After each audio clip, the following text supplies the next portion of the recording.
Hello bazooka എന്ന ചിത്രത്തിൻ്റെ മൂന്നാം ദിവസത്തെ കേരള ബോക്സ് ഓഫീസ് കളക്ഷൻ റിപ്പോർട്ടാണ് എന്നൊരു വീഡിയോ ഭാഗത്ത്. വീഡിയോയിൽ മുൻപ് വീഡിയോ ലൈക്ക് ചെയ്യുക, ചാനൽ സബ്സ്ക്രൈബ് ചെയ്യുക. മാർച്ച് ഏപ്രിൽ മാസം അങ്ങോട്ട് ധാരാളം ചിത്രങ്ങൾ OTT റിലീസ് ചെയ്യും. നമ്മുടെ ചാനൽ ഭാഗം പരിശോധിച്ചാൽ നിങ്ങൾക്ക് കാണാൻ വേണ്ടി സാധിക്കുന്നതായിരിക്കും.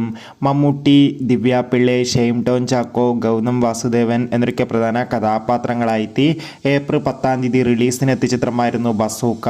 ചിത്രത്തിന് അത്യാവശ്യം മികച്ച അഭിപ്രായം തന്നെയാണ് മൂന്നാം ദിവസവും പുറത്തുകൊണ്ടിരിക്കുന്നത്.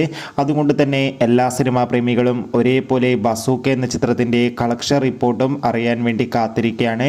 ഫൈനലി ബസൂക്ക എന്ന ചിത്രത്തിൻ്റെ മൂന്നാം ദിവസത്തെ ഏറ്റവും പുതിയ കേരള ബോക്സ് ഓഫീസ് കളക്ഷൻ റിപ്പോർട്ടൊക്കെ പുറത്തുവന്നിരിക്കുകയാണ്. ഇന്ന് ശനിയാഴ്ച ദിവസം അത്യാവശ്യം ഒരു ബുക്കിംഗ് ആണ് ചിത്രത്തിന് നടക്കുന്നത്. അതുകൊണ്ട് തന്നെ 2.5 കോടിക്ക് അടുത്ത് വരുന്നും കേരള കളക്ഷൻ നേടിയെടുക്കാൻ വേണ്ടി സാധിക്കുമെന്നാണ് ട്രാക്കിംഗ് റിപ്പോർട്ടുകൾ സൂചിപ്പിക്കുന്നത്. കാത്തിരിക്കാം. Bye bye.